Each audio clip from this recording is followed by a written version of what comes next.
Welcome, fellow bookworms, to Tibra's Den. My name is Whitney, and today we have our next round of Once Upon a TBR Hunny Jar, which is my TBR game. I absolutely love it.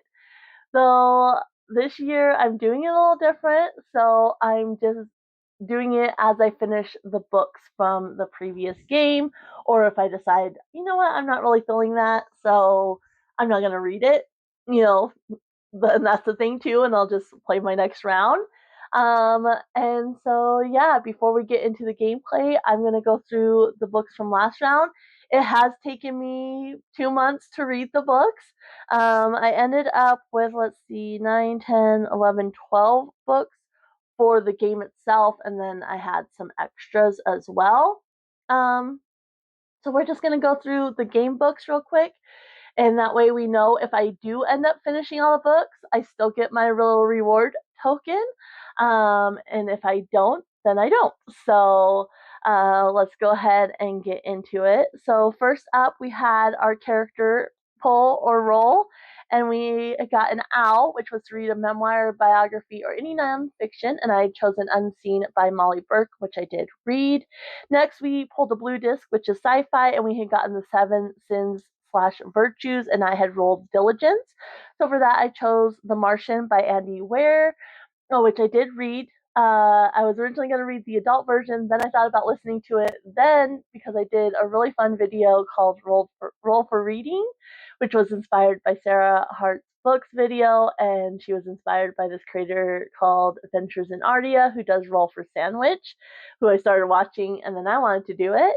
And so I ended up reading the Young Readers edition of The Martian, but I did read it. Then we had Red, which is a romance, and we ended up with Mulan, which is gender swap. I ended up using a reward for this, and I ended up picking Business Casual by B.K. Borison, which I have started, but I'm just barely into it. I'm like 66 pages in. So then number 3, we pulled a black, which means we move forward 3, and we landed on a green space, which is fantasy, and we got an Aladdin, which is a genie or jinn, and because it's black, we pulled 2 honey jar prompts. So we also got a bookworm, which was a spirit animal, and we got deer, which was power. And so for this, I chose 2 books, although the first book I read actually worked for both. So for the Aladdin prompt, I read The Golem and the Jinni by Helene Wecker, which was narrated by George Goodall. And so I listened to that one. Fantastic narrator, by the way. And the book I absolutely loved. It's like a historical fantasy based in folklore, and it was fantastic. So I did read that one. And then I had also chosen The Winter of the Witch by Catherine Arden for the power prompt. And I did read that one as well. And that was the 3rd book in the Winter Night trilogy. So that was fantastic. Then we had gotten an orange, which is mystery, thriller, or horror, and an employee or librarian needed to pick it for me. I went to the library and they chose Life Expectancy by Dean Koontz, which I did read. We then got a blue, which is a sci-fi, and based on the last thing I watched, which was Best Ever Food Review Show. And so I had chosen Hungry by H.A. Swain. I have not read that yet, but I will read it. And so, but because I'm playing the game before I've actually finished, I don't think I'm going to give myself a reward. But once I finish all the books, I will get my reward for the next round, which will be whenever I play it. So then we had chosen, let's see, Yellow, which is a historical, and it was Beauty and the Beast, inventor or creator, and we chose The Clockmaker's Daughter by Kate Morton. Again, haven't started that one yet. Then we had Red, which was romance again, and it was Mythical City. So this one, the Honey Jar prompt is the more important prompt. So I chose Celestial Monsters by Aidan Thomas. There is a romance within it. It is YA fantasy though, but there is a romance within it. So I think as long as it has that within it, it counts for my purposes, and besides, the Honey Jar prompt is the more important of the 2. And I did read that one, so that was great. And then for our 8th poll, we got purple, which we couldn't move. We got that twice, then a green, then an orange, because the green we couldn't move either. So that was 3 discs that we couldn't move with. So we landed on orange, which is mystery, thriller, or horror, and we got Treasure Planet, Search for Treasure, and I chose Portrait of a Thief by Grace DeLee, and I have not read that one either yet. I haven't started it, but like I said, I am planning on reading all three of those books. I just haven't as of yet. Then we got a black, which actually brought us to the North Pole.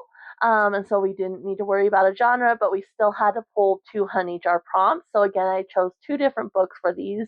The first one was Hunchback of Notre Dame, which was a disability rep, and I chose Morbidly Yours by Ivy Fairbanks. The author suffers from Ehlers-Danlos syndrome, I believe, and one of the characters in there has a lot of social anxiety and has a stutter, so that definitely counts. And then we got in Frozen, which was Insidious Takeover, and for that I chose The Seven Rings by Nora Roberts, because there is a like benevolent, not, I always do that, um a malicious spirit in there, and so I counted that for that, and I did read that. And then we did have 6 unusable discs, because before we got the black we had pulled another purple and 2 yellow, so we had 6 total unusable discs, so I needed a book that had a 6 in some way. And I chose The Girl in the Tower by Catherine Arden, which was book 2 of the Winter Night trilogy. Obviously, I read that because I read book 3, and it landed in a 6. It was 346 pages. So there's that. And those are all the books from my game. So I have 4 total that I have not finished. 1 I've started, and the other 3 I haven't started yet. But I am planning on finishing them completely before I start on my March TBR, or this next round of my TBR. I am planning on finishing those completely.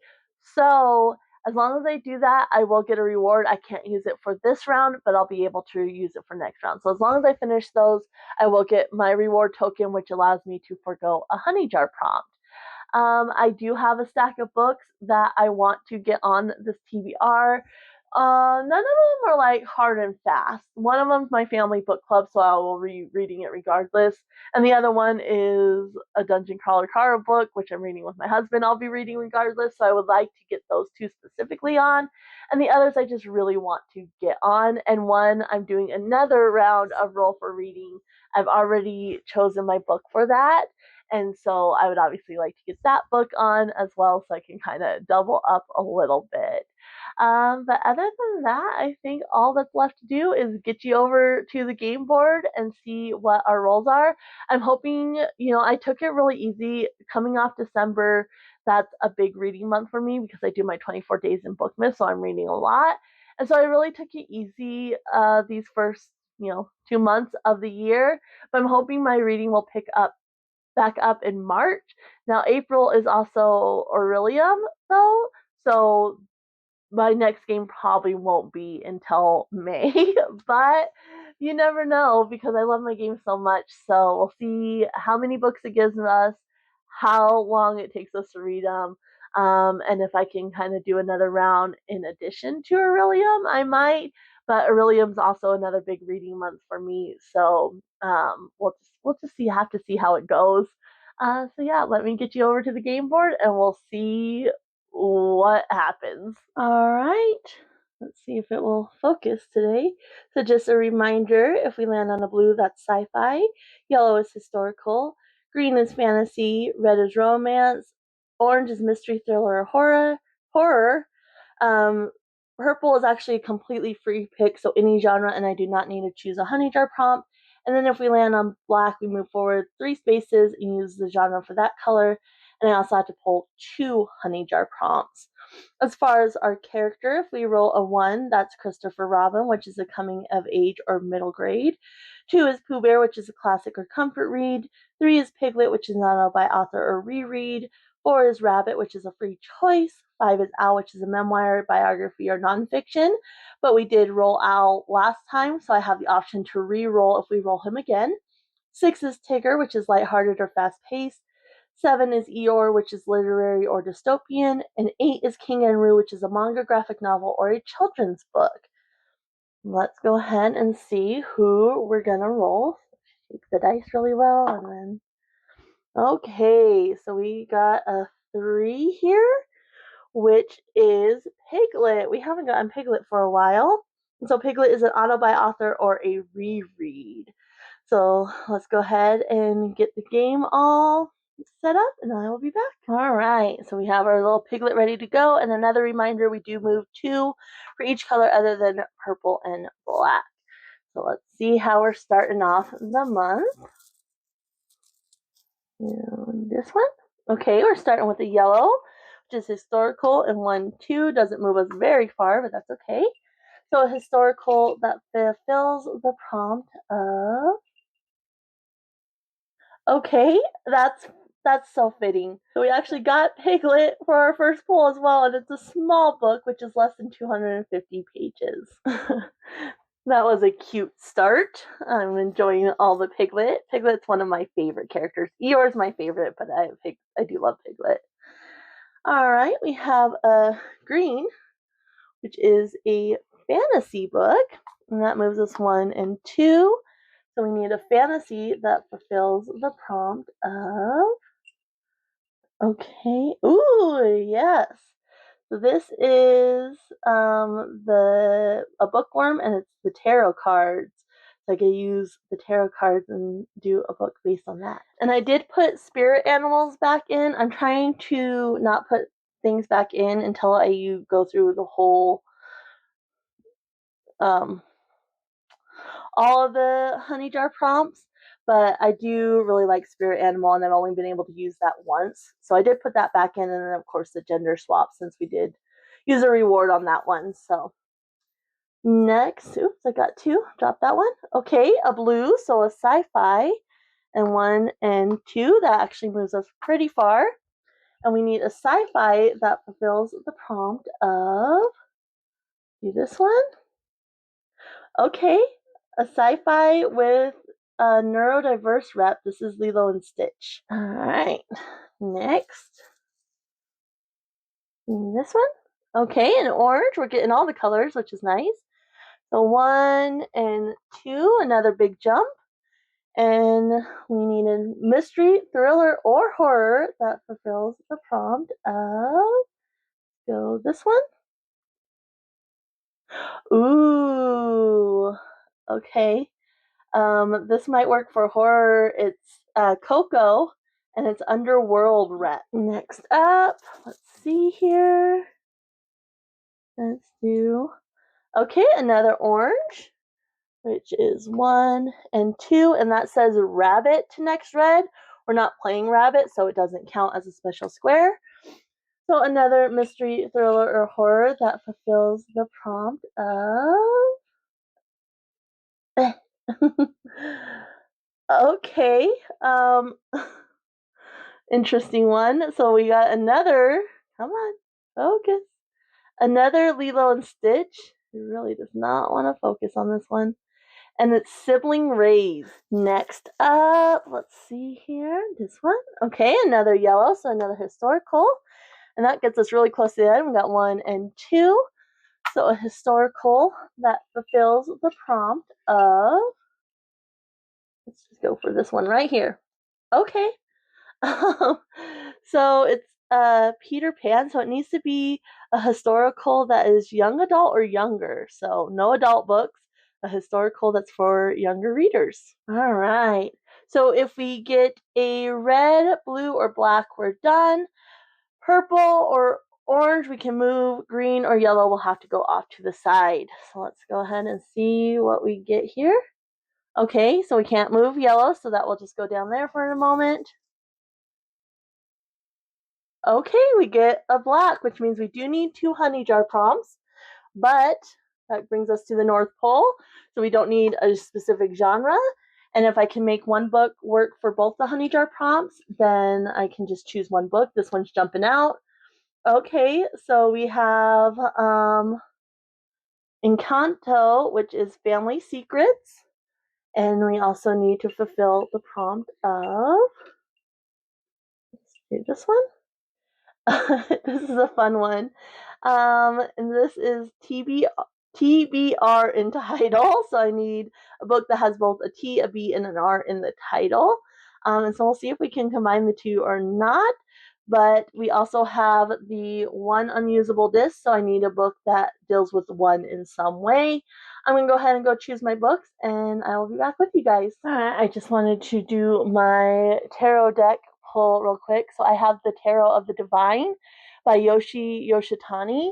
I actually came across this because there used to be a creator, she hasn't posted in a long time, came out with a video randomly, and then I haven't seen anything from them since. But it was a creator. The channel was It's Belle's, I believe. I'll leave it linked down below. But she used to use this deck all the time, and I just loved it and did a really great job. They would tell when they pulled a card, like it's inspired by different like folklore and such, and she would go into like detail about the cards and such, and I absolutely loved it. So that's the deck I have here. So let's go ahead and see which card we get. So I have the little booklet as well. Have dogs surrounding me, so it makes it a little harder. And so I'm just kind of gonna shuffle a little bit until a card kind of jumps out at me or falls or something like that, or gets stuck. Okay. There's one that fell. A bunch fell, but one specifically fell down here on Anya, who you can't see. And okay, it's the Nine of Swords. So let me see what that's based on, and we'll go from there. All right, so I found the Nine of Swords in the book, and this is based on Oedipus, which is Greek mythology. The Nine of Swords represents decision making controlled by anxiety. The oracle at Delphi warns the king that his son Oedipus will one day kill him. Had he not let his fears control him and raised his son in love instead of hate, the king's eventual death could have been avoided. Upright, it represents anxiety, terror, nightmares, obsession, and insomnia. And reverse represents recovery, acceptance, letting go, accepting help, and hope. And when I picked it up from Freezy, it was upside down. And so I'm going to go with the reverse. So I'm looking for something that represents recovery, acceptance, letting go, accepting help, and hope. So I'm going to see what I can find, and I'll be back with my book choices. All right, I am back with my book choices. There was only one hopeful, but it was like the lowest priority for me anyway, that did not get on my list. The rest I was able to put in. Well, and when the roll for read book didn't make it in either, but that's okay.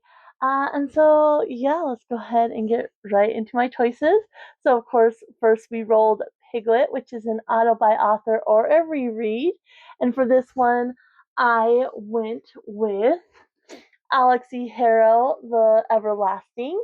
I have really enjoyed Alix Harrow's book, so this book I bought without knowing anything about it. I still don't know what it's about, but I've enjoyed everything I've read from them so far. I think I've read everything except for like the Splintered or whatnot. And so yeah, let's find out what this one is about together. So let's see. A legend. Sir Una Everlasting was history's greatest hero, a lost girl who would draw a sword from the heartwood and become a legend. The knight's epic feats were rivaled only by her tragic fate, a sacrifice that saved a queen and built an empire. A lie. Centuries later, Owen Mallory has dedicated his life to Una Everlasting. Abandoning a promising scholarly career to defend his country, he comes home from war broken and weary. Kelly finds a reason to live in the pages of a mysterious book.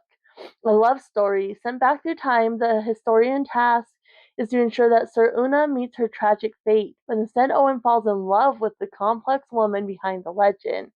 He doesn't know how to watch her die or how many times he's done it before.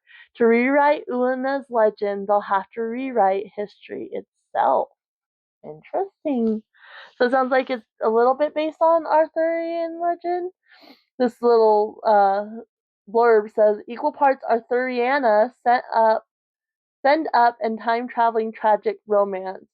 As utterly trapped in its pages and now free, already long to return. That was by Caitlin Starling, USA Today's best-selling author of The Death of Jane Lawrence, which I'm not familiar with her at all, but yeah, I'm looking forward to that. Like I said, I've really enjoyed Alix Harrow's writing in the past. So I think I'm going to love that.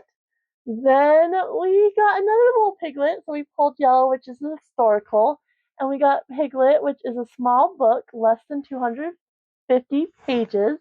So I needed a historical that was less than 250 pages. And I had found this book at a thrift store. It is an advanced reader's copy, so technically shouldn't have been selling it, but thrift store is fine. And this is The Sage of Waterloo by Leona Francombe. And so I was just hooked by the bunny. Normally, I wouldn't really care to read a book like this where it's focused on the Battle of Waterloo. But says the most beguiling and distinctive debut novel of the season, The Battle of Waterloo, as told by a rabbit, which my channel name, my Chinese zodiac sign, I'm a rabbit, and that's where my channel name comes from. It's a rabbit, but spelled backwards. So that's kind of a fun little tidbit. So I love, when I see rabbit things in the wild, I'm like, ooh. So this says William is a white rabbit living at Hougoumont, the historic farm on the site of the Battle of Waterloo. Under the tutelage of his grandmother, Old Lavender, William attunes himself to the echoes and ghosts of the battle.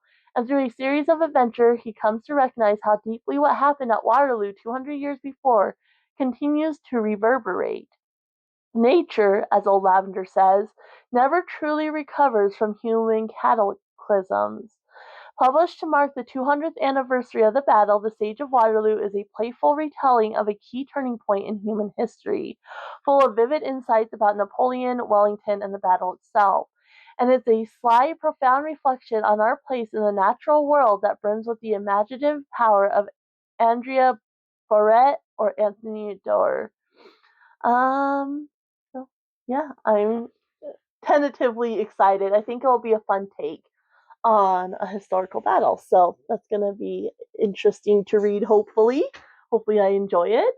Then we got a green, which is fantasy. And for this one, we got the bookworm and its tarot card. So this one will go back in. I'm trying to get through all of the honey jar prompts, but the tarot card and the spirit animal, like I don't get those too often, and I want to get them more. So that one will go back in, even though I'm anticipating finishing this book. And so for the tarot card, we ended up with the Nine of Swords, which was Oedipus, and it was reversed when I picked it up. It fell on Frisia when I picked it up. It was reversed. So we're going with recovery, acceptance, letting go, accepting help, and hope. Those are the themes of the reverse card. And so for this one, I'm going with For Whom the Bell Tolls by Jaysea Lynn. And this one I first saw on Becky at Bex Reads channel. And I was just like, I am so sold on that book. I did get a copy from Thrift Book, so it's a little rough around the edges, but that's okay. It's still readable, and I'm very excited about this. So they told her to go to hell. She went, but on her own terms. Lily may not be thrilled with her arrival in the afterlife, but what awaits her there is fantastical beyond imagination. Deities in line at the coffee shop, fae flitting between realms, souls making death a beginning. As she explores the afterlife's many realms, Lily finds herself drawn to a place most would avoid at all costs, hell. Armed with years in customer service, she makes a job for herself among hell's demons, directing souls to their rightful circles with more than a hint of sass. Lily's expectations are subverted every day in hell, especially by Belle, a demon general with a distractingly sexy voice. The two form an immediate, deeply healing friendship, and the heat between them threatens to combust. But something stirs beyond the boundaries of their world, threatening to destroy everything they know, unless they fight like hell to stop it. So I think that kind of fits, finding acceptance in the afterlife, and then the mention of the healing journey. Like, I think it works. So I'm very excited. It is a chunky book, but I'm excited to read it. That one's 621 pages, so definitely a chunkier one, but we have some smaller ones on here too, so that's fine. Then we got a blue, which is a sci-fi, and I kind of struggled at first until I was like looking and a book popped up, and it's the perfect book, and I forgot I had it. So we got Lilo and Stitch, so it was neurodiverse rep. And for this one, I used to, well, she's not doing it this year, but Christina at an autistic reader had a book club where she chose books by autistic authors for us to read. And this is one of the ones that was chosen, and I got it, and I never got to it. And that's The Outside by Ada Hoffman. I've also seen, I can't think of her channel name right now, but Penny, and I'll leave the channel link down below once I find it because I'm totally blanking. But she's talked about this book a few times, and it just made me like, ooh, I need to read that. So it is sci-fi and it has the autistic rep, so that's perfect. So super intelligent AI gods rule the galaxy. Their algorithms determine the rewards you reap before and after death. But the gods give and the gods take away, and Jaysea has never been good at gods. Autistic scientist Jaysea Sheehan has developed a radical new energy drive on board the Bride of Jade that could change the future of humanity. But when she activates it, reality warps, destroying the space station and everyone left inside. The gods declare her work heretical, and Jaysea is abducted by their agents. Instead of simply executing her, they offer mercy if she'll help them hunt down a bigger target, her mysterious vanished mentor.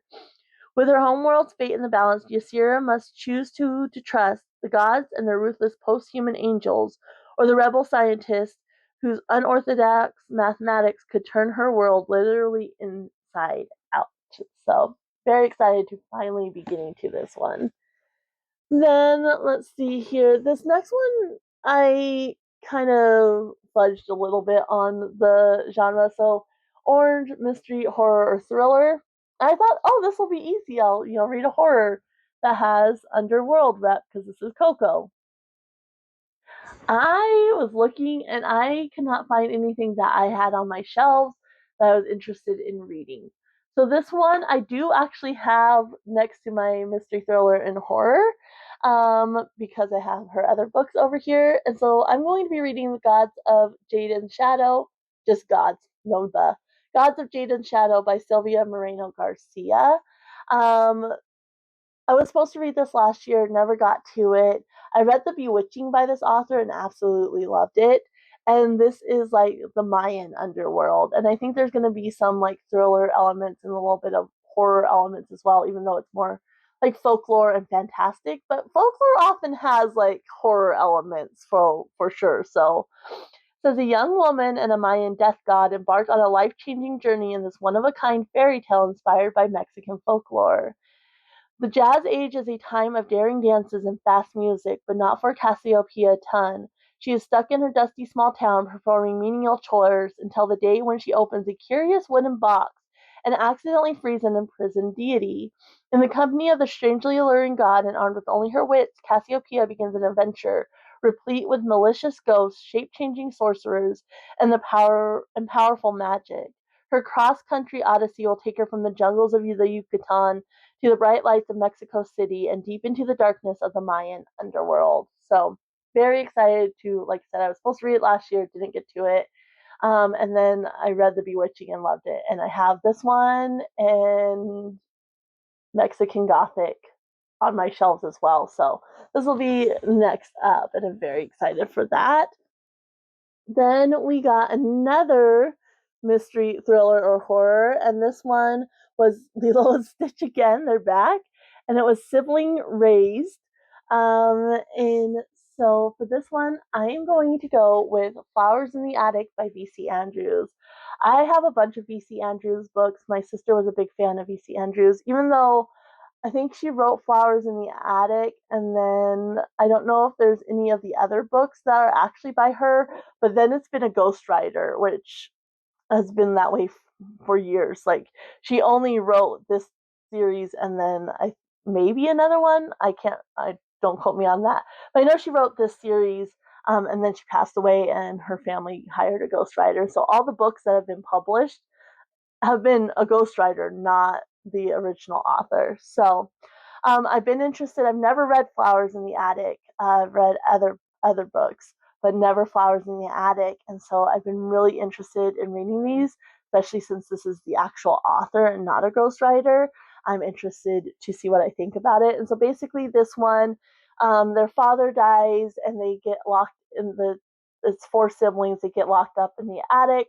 And basically the 2 older siblings, like, they have their grandmother who is evil, but basically they're locked in the attic. The 2 older siblings are taking care of the younger siblings. So, um, very interested to see what I think it. I'm a little nervous because it's very dark, and it does have like an incestuous relationship between the 2 older siblings. So I'm a little nervous for it, but I've wanted to read this for a long time to see, kind of the differences, because I've read several of the other books and series. So we're going back to where it started and reading Flowers in the Attic. So we'll see how that goes for me. Then we got Yellow, which is historical. And for this one, it was Peter Pan. So it was YA or younger. And I have a lot of historical, but I was a little nervous about what I was going to pick for this. And so I went with Number the Stars by Lois Lowry. I think this is a World War II story. Um, and it says, "How brave are you, little Anne Marie?"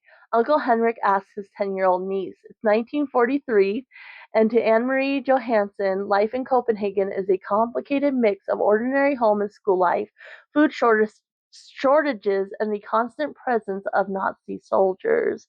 Bravery seems a vague virtue, one possessed by dragon-slaying knights in the bedtime stories she tells her younger sister Christy. Too soon she herself is called upon for courage. As the German troops begin their campaign to relocate all the Jews of Denmark, the Johansons take in Anne Marie's best friend Ellen Rosen and pretend she is part of the family. Ellen and Anne Marie must think quickly when 3 Nazi officers arrive late one night and question why Ellen is not blonde like her sisters. So through Anne Marie's eyes, we see the Danish resistance as they manage to smuggle almost the entire Jewish population, nearly 7,000 people, across the sea to Sweden.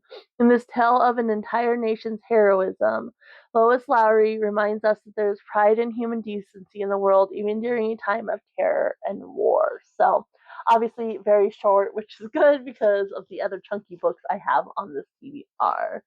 So then we pulled another yellow, but we weren't able to move. So this is just one unusable disc that goes off to the side. And we pulled a black, which did get us to the North Pole. So we don't need to do a genre, but we did have to pull 2 Hunny Jar prompts. I didn't overthink it. I decided to just go with 2 separate books. And so first we got Encanto, which was Family Secrets. And for this one, I am going to read the last book in the Diviner series, and that's The King of Crows by Libba Bray. This is the final book and the last one I need to read. Again, I was going to try to finish it last year and didn't get to it. And there are a lot of secrets in this one, and family secrets as well. So there's 2 different characters that kind of have secrets regarding their family. And so, yeah, I'm going to finally wrap this up. So basically, the Diviner series, you have this group of young adults and teens, and they have magical powers, and there's kind of this dark entity, the King of Crows, who is rising, and they're having to come learn their powers and figure out how to stop this dark entity. And there's a lot more that goes into it as well. Didn't love the last one, and none of them have like fully hit for me, but I'm hoping this will be a solid ending to the series and I will enjoy it. So it's a chunky book though, but we'll get through it. And for the other one, we got Bookworm, and this was TBR in title. I think I stole this from Becca Books in Bujo because one of her subscribers had recommended it as a prompt, and I saw it and I was like, ooh, I like that. I think that's who I got this from, but I can't remember. It's been forever now. But for that, I'm going to put This Inevitable Ruin by Matt Dideman, TBNR. Perfect. And this, of course, I'm reading with my husband. So the Dungeon Crawler Carl series, this is book 7. The 8th book comes out this summer. And my husband and I have been loving the series. We're on book 6 right now, and we just read a little bit each night, and we absolutely love Carl and Princess Donut. So the premise of this, if you live under a rock and haven't heard about it, is basically one night Carl had his ex-girlfriend left him for another man, and he has his ex-girlfriend's cat, Princess Donut, and she goes outside for some reason. So he goes out to get her, and every man-made building and such just collapses. And basically, these aliens have come, and so they have the option to go down into the dungeon, and it's like a reality show, video game type situation. And so they're making their way through this dungeon. There's a lot that goes into it, like a lot of political commentary and such, but it's such a fun series.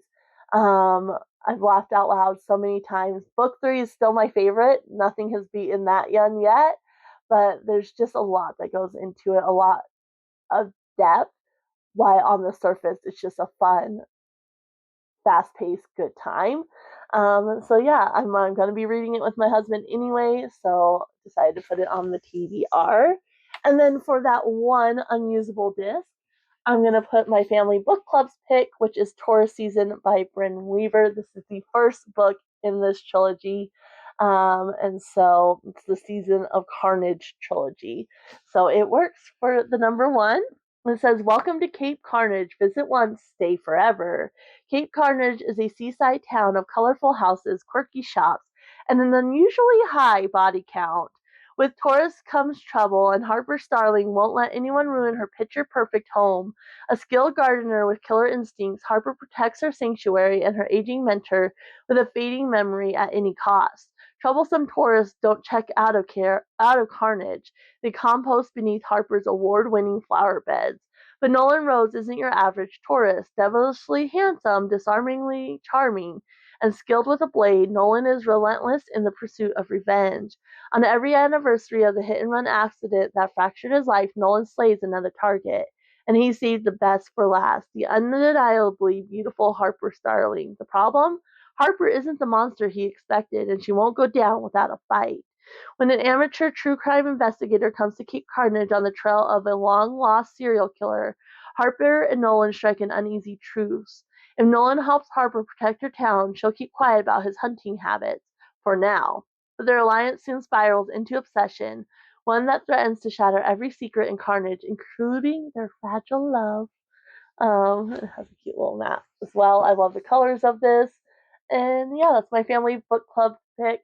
We read a lot of thrillers, but my sister really wanted something a little bit more lighthearted. And so that's what we're going with. That's what everybody voted on. And for my that was my one unusable disc. So that's it for the game. The only one other book I have is going to be for my roll for reads, which is Trevor Noah, Born a Crime. I might be able to get this in February, but I don't know. And I might be able to start some of these books in February as well, but we'll just have to see. But I'm very excited about this one as well. I'm going to talk about that in that roll for reads video, so I won't talk about it here. You'll have to check out that video if you want more information on that book and why I'm reading it and all that. And so, yeah, I think that's a pretty great lineup. Definitely some chunky books, but chunky books, normally I just read like a section a day and then I'm focusing my attention on something else. And it tends to go pretty well for me. And so, definitely a variety that I'm very excited about. The only one I'm really nervous about is Flowers in the Attic, but everything else, I'm ready to dive in. But of course, I have to wrap up my other reads from the last game. So I'll definitely be focusing my attention there for now, and probably won't be getting to these books until March. And we'll just have to see how fast I can get them read and when the next game is. I am hoping I can get them read before Aurelium in April, but we'll just have to see how it goes. I would love to know if you've read any of these books, if you're interested in any of these books, or just a book you're excited about that you have coming up. If you don't want to comment that and just want to let me know you're here and you're helping to support the channel by commenting, you can always leave a rabbit or any type of animal emoji down in the comments below. I'm going to go ahead and leave you guys here. Happy reading, everyone. Bye.